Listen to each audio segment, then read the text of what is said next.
Ayan, magandang araw mga idol. Ayan, wala na po tayong bagyo. Wala na po tayong ulan. Pero makulimlim pa oh.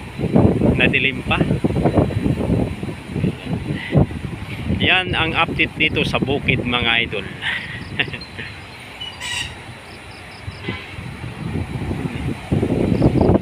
Sarap ng hangin mga idol oh. Ha ha ha ha ha ha. Napaka-fresh yung hangin mga idol. Sarap sa bundok talaga. Pero doon makulimlim pa. Ang bilis ng ano nga oh, yung ulap. Ang bilis ng lakad.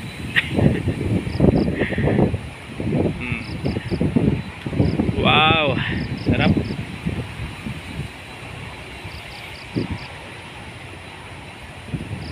Nagsimoy ng hangin talagang ano yung ano ba, nakakaginhawa mga idol. Wow, kahapon uminit na eh. Lahat ng labahin ng tao kahapon natuyo na naman siguro. Ayan, maraming salamat mga idol. Ingat po tayo lahat. God bless po.